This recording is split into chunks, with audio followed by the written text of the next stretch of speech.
더 이상 물러날 자리가 없는 산타페가 풀체인지를 앞두고 있습니다. 예상되는 출시 일정은 2023년도인데 최근 조기 출시 이야기가 많이 나오고 있는 상황이죠.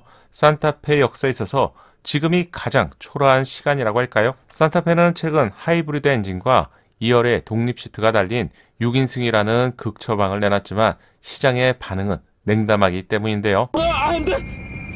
또한 최근 벤더 쪽에 XM5A, 산타페 5세대 코드명이 언급이 되면서 조기 출시에 대한 가능성이 높아지고 있는 상황이죠. 그럼 과연 조기 출시가 가능할까요? 또한 산타페 풀치 엔진 MX5는 어떤 경쟁력을 갖추게 될지 알아볼게요.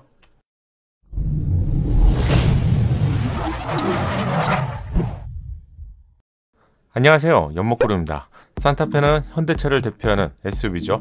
아닙니다. 그건 4세대까지 이야기고 적어도 페이스리프트 전에 이야기가 되었는데요.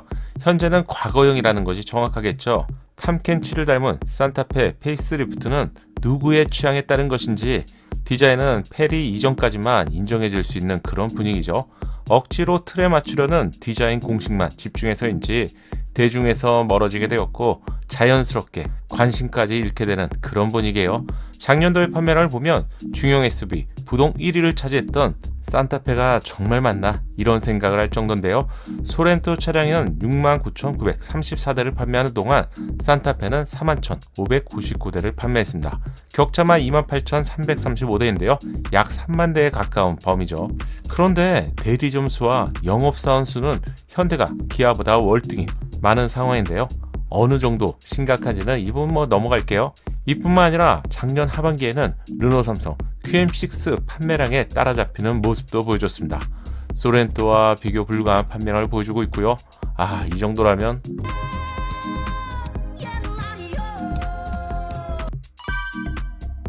한마디로 산타페는 역사에 있어서 지금이 가장 초라한 시간이라고 해야 될 것 같네요. 최근 없어서 판매를 하지 못한다는 하이브리드까지 투입을 했지만 그래도 반등을 못하는 상황이라서 산타페 입장에서는 가장 치욕스러운 나날을 보내고 있습니다. 특히 QM6는 산타페보다 더 작은 차량이고요. 출시가 된 지 오래되었기 때문에 상품성도 한층 떨어진다고 할 수 있는데 아무리 LPG가 틈새 시장을 공략했다고 하지만 산타페 입장에서 당황스러움을 감추기는 좀 힘들 것 같아요. 왜 이러는 걸까요? 사실 산타페 위기의 시작은 신형 소렌토의 등장인데요.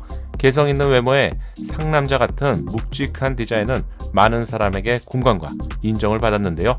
이에 놀란 산타페도 파격적인 페이스리프트로 반격에 나섰죠. 그런데 왜 하필 탐켄치를 닮은 거야?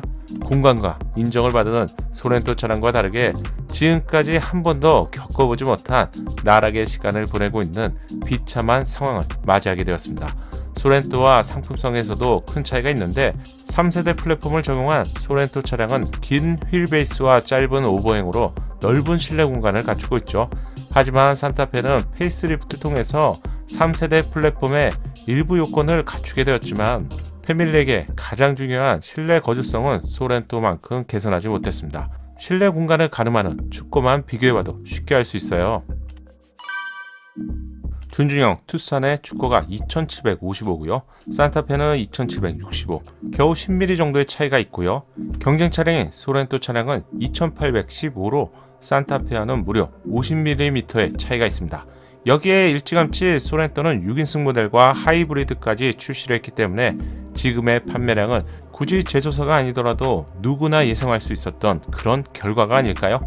이걸 현대차가 모를 리는 없을 것 같은데 이런 이유 때문에 2023년도에 풀체인지를 앞두고 있는 산타페가 이르면 올해 하반기에 풀체인지를 감행할 수 있다는 말이 공감을 얻고 있습니다. 하지만 현재까지 테스트 차량은 단 한 번도 포착이 되지 않았기 때문에 하반기 시점은 좀 빠르게 생각되는데요. 조기 출시를 언급하기 위해서 그랜저 차량처럼 테스트 차량이 포착이 되어야 이러한 공식이 완성되는데 그랜저는 이미 작년 하반기에 테스트 차량이 포착이 되었죠. 하지만 산타페는 좀 힘들 것 같아요. 산타페가 5세대로 풀체인지를 감행합니다. 그럼 경쟁력을 체크해 볼게요. 가장 기대가 되는 부분은 바로 이 부분이 아닐까요? 하이브리드와 조합된 8단 변속기 적용 여부입니다. 최신 차량을 구입할 때 절반 이상의 선택가는 하이브리드 차량은 지금 시기에는 최고의 선택이라고 알려드리고 있는데 300km 또는 400km 정도를 주행할 수 있는 전기차는 신박한 아이템이지만 충전하는 시간과 충전소를 늘 걱정해야 되는 그런 부분이 분명히 부담으로 이어지게 되죠. 하지만 가솔린 엔진과 전기 모터가 결합된 하이브리드 차량은 적어도 한 800km 정도는 거뜬하고요. 소형급에서는 1000km도 주행이 가능합니다. 그런데 하이브리드 차량은 최신 차량을 포함해도 6단 변속기와 조합이 되어 있죠. 현대차 그룹은 이미 오래전부터 하이브리드 8단 변속기를 개발 및 완료했습니다. 공식 자료를 통해서 보면 스펙이 어마어마한데요. 중형급뿐만 아니라 초대형급 차량도 충분히 적용이 가능한 스펙인데요. 일반 8단 변속기에 토크 컨버터 대신에 엔진 클러치와 토션 댐퍼로 기능을 대체한 새로운 8단 변속기죠. 산타페 풀체 엔진은 내연기관의 마지막이라고 할 수 있는 하이브리드의 8단 변속기를 제공하게 될지 지금의 산타페의 상황이라면 가능성이 어느 때보다도 높을 것 같아요. 참고로 디젤 차량에서 하이브리드는 왜 안 나옵니까? 이런 질문도 많은데요. 여담으로 알려드리면 디젤 엔진에 조합된 하이브리드도 이미 개발이 완료되었다고 알려졌죠. 폭스바겐 디젤 게이트 사건이 사실 자동차 시장에서는 역사의 획을 긋는 너무나 중요한 사건이었는데요. 또한 충격적이었죠. 이후 자동차 시장에서 디젤 엔진을 퇴출하는 분위기로 완전히 전환이 되었습니다.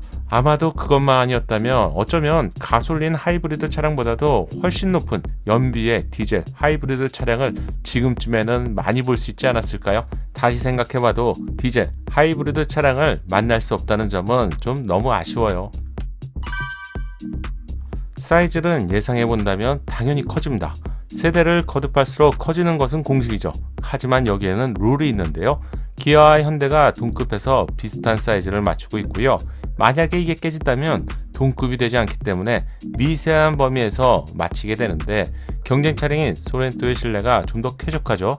3세대 플랫폼으로 저장하면서 긴 휠베이스와 짧은 오버행 덕분에 실내는 커지고 지상고는 좀 더 낮아지면서 주행 성능도 한층 개선되었습니다.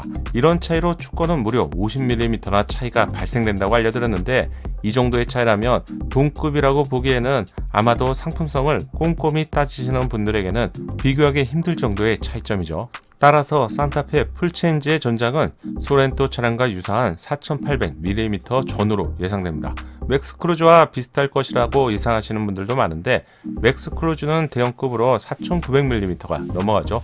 이 정도면 팰리세이드의 사이즈이기 때문에 팰리세이드와 상품성이 겹치게 되고요. 전륜 기반의 차량에서 더 이상 커져야 할 이유도 없는 상황입니다. 현재 산타페도 후륜 기반의 수입 대형 SUV와 비교해본다면 2열의 실내 공간이 오히려 더 큰 것을 알 수 있죠. 결론, 더욱 커지지만 소렌토와 유사한 수준이고요. 실내 역시 유사한 수준이 될 것 같습니다. 마지막으로 디자인도 예상해 볼게요. 디자인은 테스트 차량이 포착되어야 시작할 수 있는 이야기인데 아직 테스트 차량이 포착되지 않았기 때문에 근거를 가지고 예상해 보시죠. 디자인은 두 가지로 예상할 수 있는데 현대차의 최신 차량에는 두 가지의 디자인 룩이 적용되고 있습니다. 첫 번째가 투싼 룩 디자인이고 투싼 룩은 크레타, 산타크루즈, 쿠스토 그리고 곧 출시를 앞두고 있는 팰리세이드의 투싼 룩이 적용되죠. 인도 시장에 출시를 앞두고 있는 베뉴 페이스리프트에서도 투싼 룩이 적용된다는 점을 알려드렸습니다. 그리고 또 다른 디자인이 하나 있는데 바로 스타리아 룩인데요. 스타리아는 현대차에서 전동화 시대를 알리는 미래의 디자인인데 하반기에 출시를 앞둔 그랜저 풀체인지에서 바로 스타리아의 디자인을 볼 수 있었죠. 산타페는 과연 어느 쪽을 선택할 것인지 이건 현대차의 전략에 따라서 결정이 될 것 같은데 전동화 시대에 산타페를 계속 이어가려면 스타리아 룩 디자인을 이어가는 것이 좀 더 유리하겠죠. 그렇게 된다면 아이오닉 7 아래에서 자연스럽게 포지셔닝을 하게 될 것 같네요. 그래서 제 예상에는 투싼 디자인보다는 스타리아 디자인 쪽으로 적용될 것 같습니다. 아마도 현대차도 전기차 시대가 대중화될 때까지 구원투수 역할을 하게 될 SUV가 필요할 것 같은데 허리 역할을 하는 SUV 산타페와 소나타 차량은 전동화 시대의 룩에 맞는 스타리아 디자인 룩을 갖추게 되지 않을까요? 이렇게 예상해보니 투싼 룩은 전기차보다는 내연기관에 가까운 차량들이었네요. 여러분들은 스타리아와 투싼 룩 중에서 어느 쪽 디자인이 적용될 것 같나요? 산타페 풀체인지 MX-5에 대해서 알려드렸는데 영상이 도움되셨다면 좋아요 잊지 마시고 구독과 알림 설정을 통해서 정확한 신차 정보를 빠르게 만나보세요. 감사합니다. 작은 도움이 되셨다면 좋아요 부탁드리고요. 구독과 알림 설정을 통해서 정확한 신차 정보를 빠르게 만나보세요. 감사합니다.